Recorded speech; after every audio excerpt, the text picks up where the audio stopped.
I'm Dr. Dave Lucas, and this is a special edition of All Points. And I'm laughing because we've had a wonderful time interviewing H.D. Graham here at the Rocking G Ranch in Meigs County, Ohio. We discovered this man who had an illustrious life, who led a challenging life, who was in the special ops of the Air Force, and we just knew his story had to be told. He's Chief Master Sergeant H.D. Graham, and he spent, well, I would say a lifetime before he created another lifetime of his own here at the Rocking G Ranch, and he was a career Air Force person and did tremendous things and had a James Bond kind of lifetime.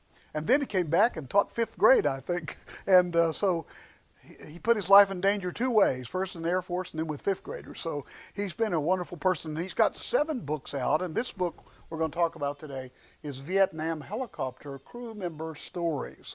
So he recounts the stories of many crew members, and we're going to talk to HD right now. Welcome. If you've not caught all the other series, the segments in this series, we'd like for you to go back and catch all those as well. Welcome.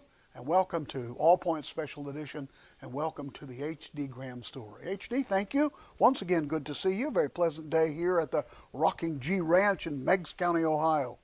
Nice to see you.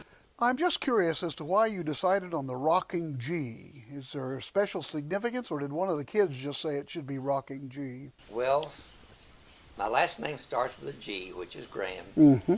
And I hope someday to be able to sit down in a rocking chair and enjoy it. Oh, okay, well, that makes sense. Have you been able to accomplish that, or is it just way too busy? I'm way too busy. That's what I figured. Yeah, there are a lot of people who make these wonderful kinds of, prophecies, and then they end up not getting to do it. But I know you've stayed busy. When I've been here with you at the Rocking G, you're rocking, but it isn't on a rocking chair. You're out doing this and doing that and garden and so forth. You've got cattle out there, so we're really glad to be invited here to your ranch, and we thank you for your hospitality. Well, thank you, but at least I'm doing things I enjoy. Yes, exactly right. Right, that's exactly right. Well, we've got Vietnam Helicopter Crew Member Stories. I know you spent time on a helicopter. Let's jump right in. Okay, we sure will. This is Volume 1 out of the 5-volume series, and it's got some absolutely wonderful stories in it. But I've got 3 or 4 stories that really shine that I want to discuss. Okay, good. And the first one is from Army Master Sergeant Ed Arthur.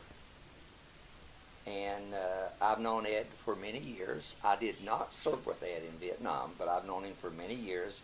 As a matter of fact, him and his wife Jerry spent a winter with us at our winter home in Florida several years ago. And he was in 2 helicopter crashes in 3 weeks. Wow. And the first chopper crash, and both of those choppers were shot down by enemy fire. And the first helicopter crash, he escaped with just minor injuries and a little bit more serious to the pilot. And they were flying the OH-13, which is a 2-place light helicopter, and the LOH-13. LOH is Light Observation Helicopter. Mm-hmm. And they escaped their first crash in fairly good shape, because an LOH-13 generally falls apart when it hits the ground, at least at any type of speed other than maybe 10, 15 miles an hour. And in the second crash he was in, oh, by the way, in the first crash he was in the hospital about 6 months before he recovered. Wow. And he was in Fitzsimmons General Hospital. It's an Army hospital, and it was in eastern Pennsylvania. And the second crash happened 3 weeks later, and the chopper was absolutely destroyed, and it's marked in the book. You probably won't be able to pick it up, but I've got the page marked in the book, and there's really nothing left of the chopper. And he was again in the hospital 6 months, and his pilot, I don't think he died from his injuries, but I don't think he fully recovered from them either. Mm. And the chopper was just nothing left of it. And this was over Vietnam? This was all in Vietnam. Mm. And both of these crashes took place in 1967. Mm. And then sometime later, since he wasn't fit for flying duty anymore, they put him in a Jeep. So he was driving a Jeep, and the Jeep hit a landmine. Oh, my. So he was in the hospital again for 6 months. So a lot of his military career was spent in the hospital with injuries suffered while he was in Vietnam. Combat. But he kept going. Wow. Just kept going, and then after they spent a winter with us in Florida, he went to his home in northern Florida and died a week or so later from a heart attack. Oh, I'm sorry to hear that. He was an absolutely great guy. Sound like a brave person, too. Well, he reminds me of a lot of Special Forces and Rangers, helicopter crew members I knew in Vietnam. They didn't give up. They stayed right after it. To give up over there is almost a death warrant. Right.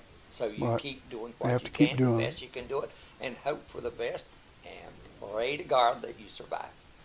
What was probably the attribute that you admired most about him? I mean, a person like that who shot down 2 times, and then his Jeep, that's incredible. You think about 3 times he escaped death, but he was injured a lot. What is it about a person like that, or especially about him, that you noted most? Well, he said we were brothers in more ways than one. Hmm. And he said, we don't give up. Hmm. We just keep going. And so there is this brotherhood that you develop with these people. Oh, absolutely. Without that brotherhood and that feeling of brotherhood, you just wouldn't work as well together as you do feeling they're your brother. Let me ask you this then, and maybe other military folk who are watching will want to comment, but do you think that the military service branches sort of lead you to that, or is it these circumstances that cause that brotherhood to develop? I think it's the circumstances, because in traditional duties in the States, that brotherhood and closeness doesn't exist. It's not there. No, because everybody's doing their own thing. And over there, you've got one thing to do, and that's fight together. Everybody's together. Not fight each other. Fight Right. together Yeah. as a team. You almost have to do that If you to wanna survive. survive. Yeah, to survive. Powerful.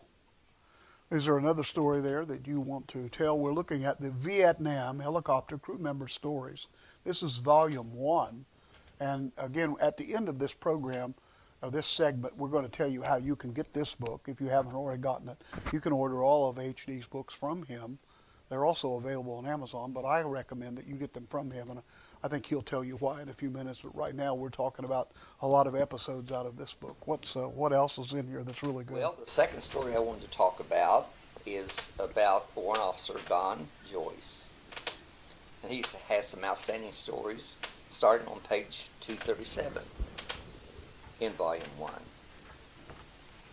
One really exciting story is about a fuel leak over the jungles traveling from Pleiku in the Central Highlands to Quy Nhon on the coast by the South China Sea. And I happened to be with him on this mission, and the mission was not actually planned this way. But I had gone to Pleiku with some Montagnard recruits that I had trained at Quy Nhon, since I was their trainer in weapons and tactics, and they had been trained and qualified and everything. So we were returning them to their home in the Central Highlands at Play Du Lim, and we were going to pick up 2 new recruits, or 10 new recruits, and take them back to Quy Nhon. Well, when we got to Pleiku, either our chopper broke down just as we were landing, or perhaps after we landed. Anyway, it couldn't take off and finish the mission. So they had to call a unit at Pleiku, which was about 35 miles north, and Mr. Joyce, Warrant Officer Joyce, was given the mission to finish. So he came to Pleiku, or from Pleiku to Play Du Lim with his crew, and he had a door gunner and a crew chief and a pilot and himself and a co-pilot. And I had the young recruits all ready to board the chopper, and it was only around about 5 minutes before we took off again. About halfway to Quy Nhon, which was it's about a 2.5-hour flight in a helicopter. And these were CH-21s, something they called the banana. Actually, it looks like a banana except for the I collar. think I've seen those before, yeah. Right. And anyway, the chopper developed a fuel leak, pretty serious fuel leak, and he had to set down in a small clearing in the jungle. And it was very, very dense jungle, as most of them were in the Central Highlands of Vietnam. Anyway, he found this spot to set the chopper down. And after the chopper set down, well, the kids were all upset the kids, the Montyard recruits. And the reason I called them kids because they were 13, 14, 15 years old. Oh To me, my, they were kids. very young. Yes, very young. They learned to fight early over there. Wow. But anyway, they thought we were crashing because we were going down in a jungle. But we weren't diving down, or the helicopter wasn't doing donuts or flips or anything. He was just setting it down in the jungle. But the kids were told when we started that we would not get off until we got to Quin Yon, and Quin Yon is not in the jungles. So they were all excited. And I really couldn't communicate with them too well because they were so excited and upset they couldn't understand a word hardly I was saying. So they were very upset about sitting down in the jungle. But after we touched down, I calmed them down, got them off the chopper, took them to the back part of the landing zone, and we just sort of sat down in the edge of the jungle and waited for the chopper to be repaired. And about 10 minutes later, the crew chief called and said, "Hey, HD, get the kids on board. We're ready to roll." So as we started to get up, I saw some action at the front of the chopper, and I really didn't know what was going on. I had a suspicion that perhaps something was wrong outside the chopper, and almost always, since I and the recruits were the only ones outside the chopper, I figured, well, we've got some Viet Cong activity. Well, as I started, the kids were behind me as I started the chopper. I saw 2 Viet Cong in front of the windshield of the helicopter with their AK-47s pointed to pilot and co-pilot. So I just stepped out a little bit from the chopper so I could get a good shot, and I just started firing at him. And the Viet Cong on the left was knocked back into the jungle. He was hit, I don't know how seriously, but he was hit to the point that he was just disabled. And the Viet Cong on the right, he flinched as if hit in the shoulder or arm and disappeared in the jungles as well. Well, I got those kids on the chopper very fast, probably the fastest I've ever loaded 10 recruits. And we got out of there in a hurry, and as we were flying on to Quin Yon, after we got up in the air probably a couple hundred feet, the pilot and co-pilot could see the one Viet Cong carrying the other one over his shoulder in a jungle trail, but they disappeared in the foliage. Wow. What a close call. They were getting ready to shoot your pilot and your co-pilot. Well, my concern was I didn't want to be stuck in the jungle with a bunch of recruits. Right. So I decided I had to do something about it. You had to do something quick. You weren't going to be stranded out there. That's amazing. Warrant Officer Joyce later said to me, "Now, HD, why did you react like you did?" I said, "Mr. Joyce, there is no way I would ever want to be stuck in the jungle with 10 raw recruits that don't even know what a weapon is." That's true. And he That's said, right. "You mean you didn't think about us?" I said, "Sir, I was thinking about myself." Yeah, might as well be honest here.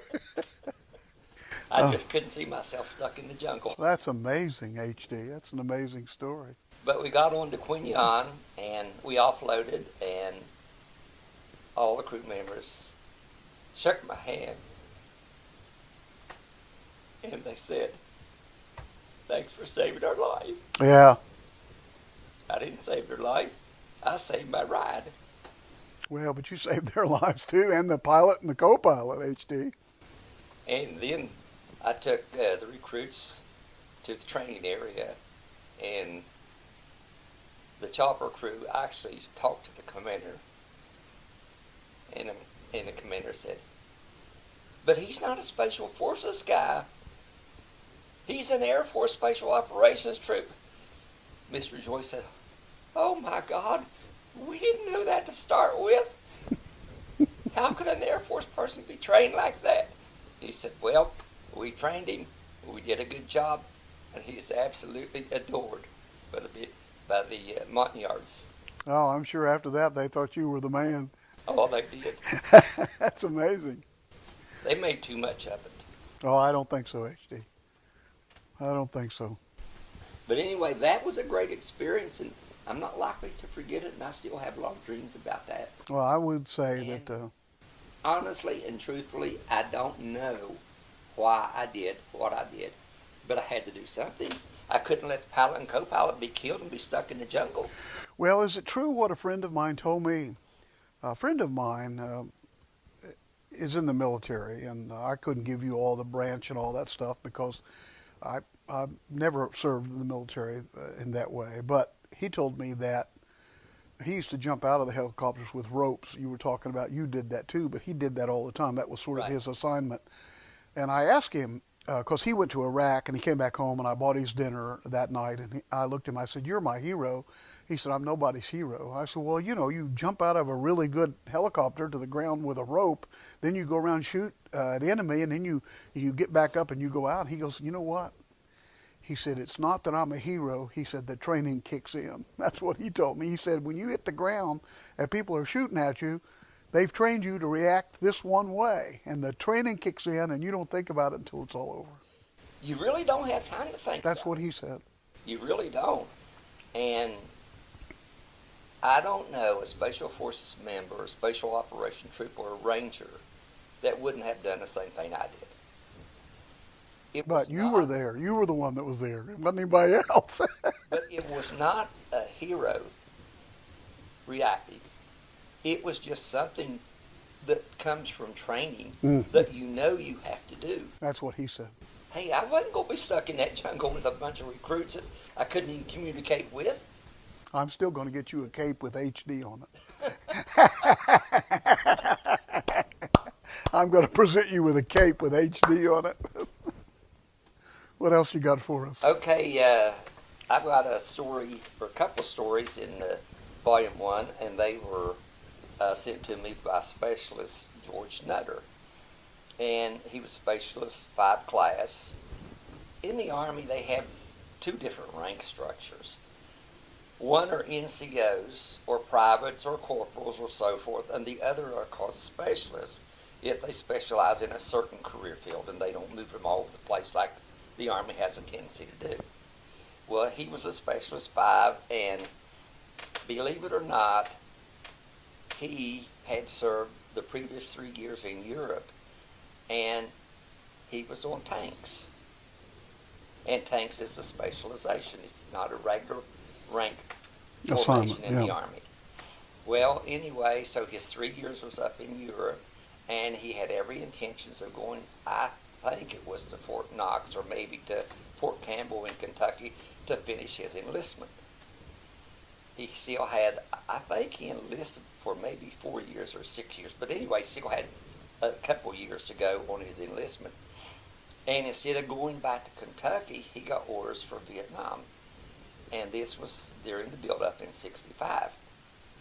And he was very upset about that because he volunteered for tank duty to go to Europe and not go to Vietnam because they don't have tanks. They in didn't use Vietnam. tanks in Vietnam, did they? Well, at the time, anyway. All right.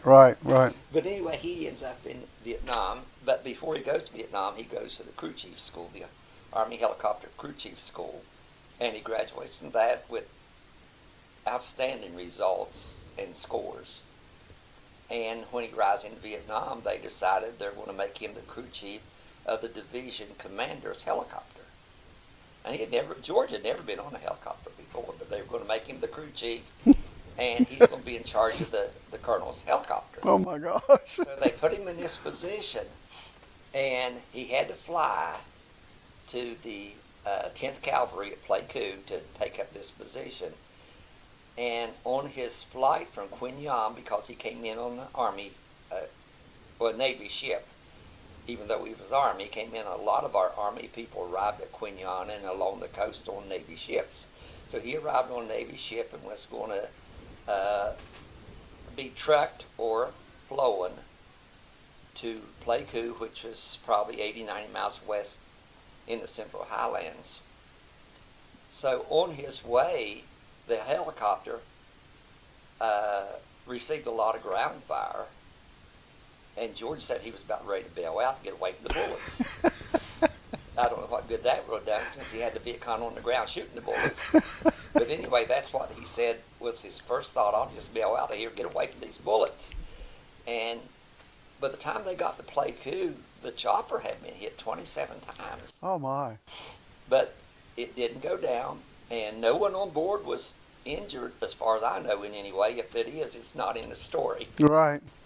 And he got there, and the chopper commander, a major, briefed the colonel on what had happened. And the colonel came out to meet his new crew chief, since he was looking over the chopper and trying to write down where all the bullet holes were and so forth. So the commander came out to meet George Nutter, and he finally said, well, let's just let it rest for a while and cool down for a while.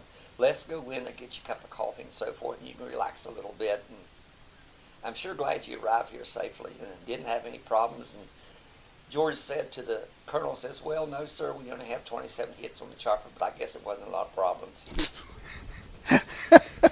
So anyway, got inside, and this is the story of the empty coffee cup. They had an executive officer to the colonel, and his name was Major Wonderful. That was his actual name? Now, no kidding. Actually, he was named Major Wonderful. Wonderful was his last name. Oh, my but God. The man was anything but wonderful.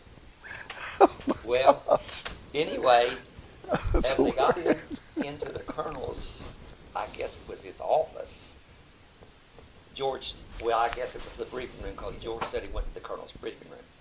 And the colonel told George, says, son, have a seat over here.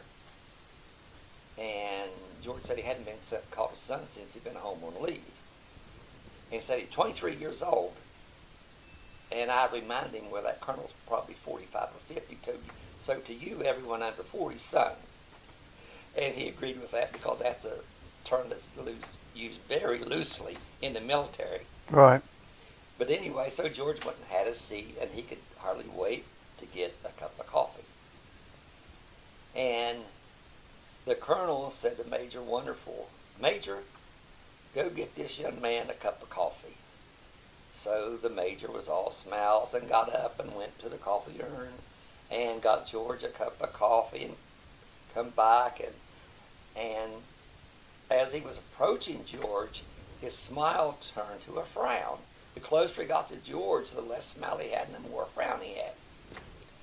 And George says, well, you know, I've seen a lot of officers before, and that's typically the way they do when their backs are to officers. They'll change totally. And yes, I can understand that, because I saw that happen many times. But anyway, when Major Wonderful set the cup down, it was empty. And he sort of whispered to George, I don't carry coffee for anyone except a lieutenant colonel and above. Mm. So George didn't get his coffee. And George went on to tell me, he says, well, I didn't want to cause a big ruckus or anything. So I just sat there and act like I was sipping from the empty cup until I thought maybe it would be empty, at least maybe 3/4 empty. And I got up and refilled the cup and got my own. Sat down and said the colonel never did know until Major Wonderful got fired What happened? about that empty coffee cup. And I guess the colonel pounded the top of the table or top of his desk and said, young man, if you would have told me that, I would have fired that major that's not so wonderful 6 months ago, and you wouldn't have had to put up with his mouth for the last 6 months. So it's your fault. They blamed him, said, buddy, you need to speak up. That's a typical thing. The Oh, officer that's always blames hilarious. the people.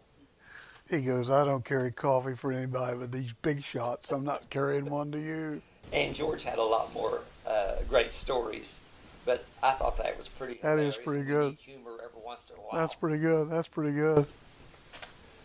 Okay, the last story I want to talk about, I have 2 or 3 stories in Volume 1 as well, because I was a chopper crew member, and my story started on page 202. And I was attached to Det 6, excuse me, Det 6 Special Forces Mobile Training Team at Queen Yan. And the mobile training team does train in various things, weapons and tactics, and munitions, and as they train medics, and a lot of different training they give to the host nation. Well, anyway,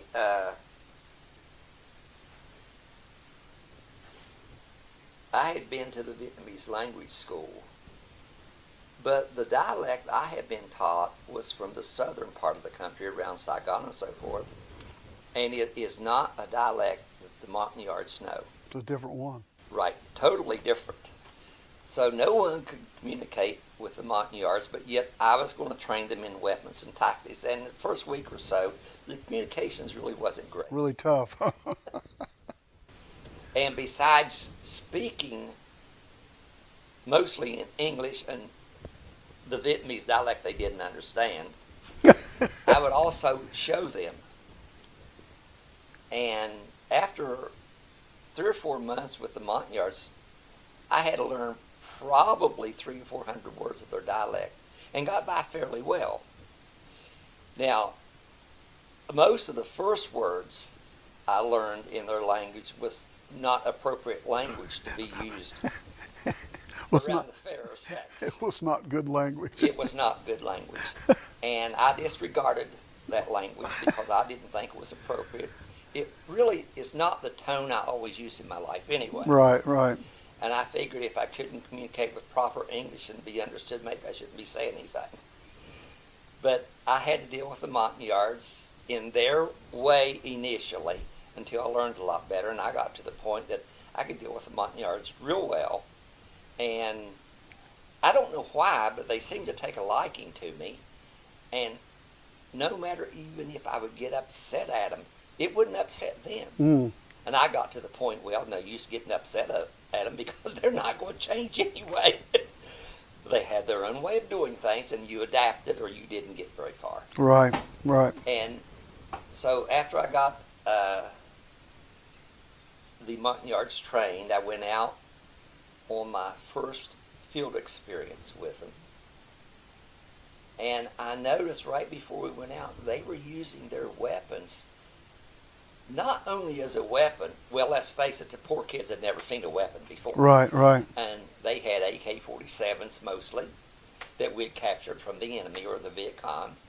And we were training them on AK-47s, and they were pretty good weapons.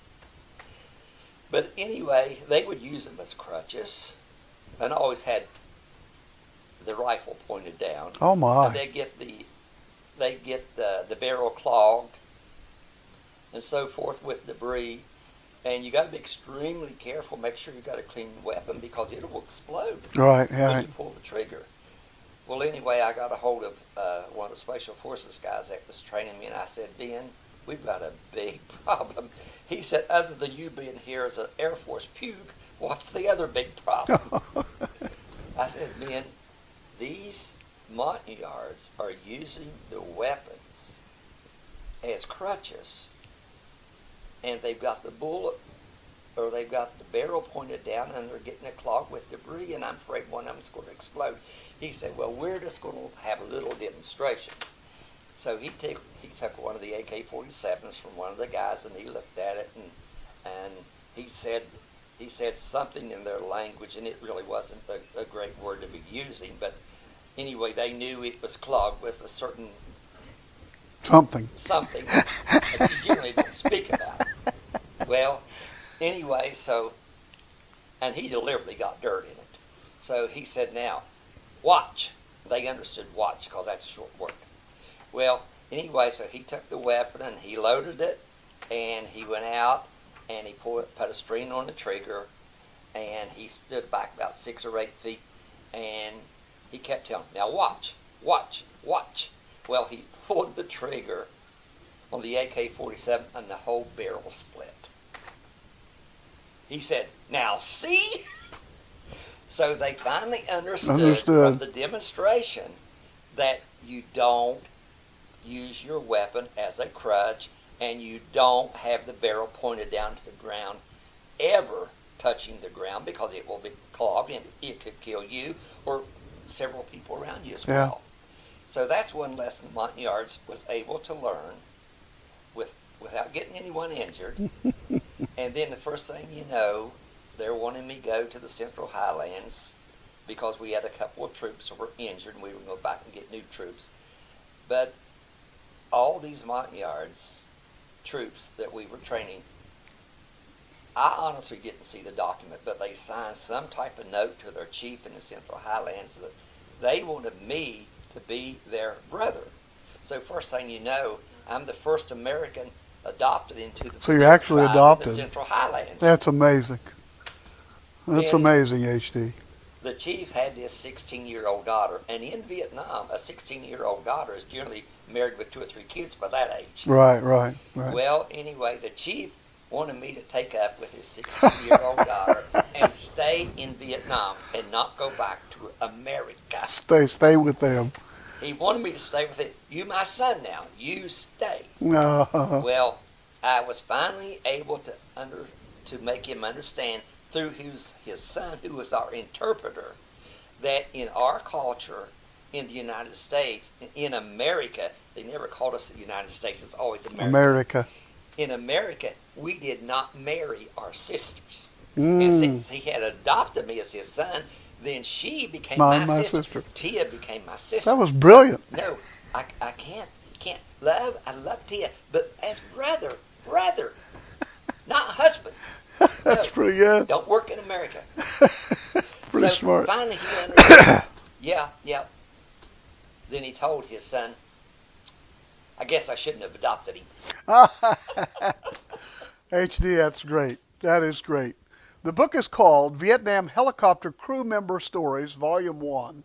You can get this on Amazon by HD Graham if you want to, but I'm going to bring HD back on before we sign off, so he can tell you exactly how to order this and the other books that are behind us. All these books that you see here are his work that he's so diligently done, 7 books in all, and they're available to you. And so we appreciate it. You can get on Amazon and you can put in HD Graham, and I think almost all of them will pop up. But HD, talk to us about how they can get them, because I want them to be able to get this bookmarker. I know you send them and you also sign them. Isn't that correct? Yes, that's right. Very good. So let's go back and HD, tell them how to do it. Okay, as Dr. Lucas said, you can get the books through Amazon, Ex Libris, Barnes & Noble, and several other media companies are carrying them now. And from those sources, the hardback is $29.99 plus shipping and handling, which, believe it or not, runs about $22 a book. That's for the hardback. The softback is $19.99 plus shipping and handling. The shipping is not quite as much, but still you're paying well over $30 for a softback. But you can get them directly from me. You can go to my website. I've got a website now. You can get them on the website. You get the hardback for $20 plus shipping, and the shipping until the postal rates go up again. Right now it's about $6.50 per book. That's still good, though. I mean, you're getting a $29.99 book and shipping and everything for $26.95. Yeah, I can't beat that. And if you get this from one of the other resources, such as Barnes & Noble, Amazon, Ex Libris, and so forth, you're going to pay almost $50 a copy. Right. And he'll sign this, right, if they And order I'll from you. purchase a wonderful bookmarker to go with it. And it's got a beautiful bookmarker that goes along with it, and one which I think you will enjoy very much. So. And you can get them in all these books. They come in hardback or softback, and I sell them directly from my home for $20 for the hardback plus shipping and $15 for the softback plus shipping. And you get them in 2 or 3 days. You don't have to wait 2 or 3 months. That's right. And they're a great read. And those of you who enjoy reading about the exploits of people who have been in the military, not only H.D. Graham, but he recounts many exploits of other people who have done well. But, I got to go back to this one thing before we leave you, H.D. I called you, we began this segment, I said you're sort of like the James Bond of the Air Force. And now I know it's true, because not only did you have a combat experience right in the middle of the jungle, which was totally unplanned, just like da-na-da, da-na-da, but you had a guy in your story named Mr. Wonderful. And if that's not James Bond, I don't know what anything is. I'm Dr. Dave Lucas, and you've been listening to Vietnam Helicopter Crew Members and Stories right here you can get this volume 1, H.D. Graham. He's got many other books as well. As you can see behind us, all these beautifully colored books are his many other books. There are 7 of them in all. And who knows, you may be in one of his next books. I don't know. Try to get one of the books and stay with us here as we have these segments. We have at least 3 or 4 more to go, and we want to make sure that you get a part of these, okay? Thanks for watching. We will be back and see you soon here. Like and share, and always make sure that you comment, or that you make sure that you always kind of get involved in what's going on here, okay? All right. Thanks a lot. Appreciate it. We'll see you next time on All Points Special Edition.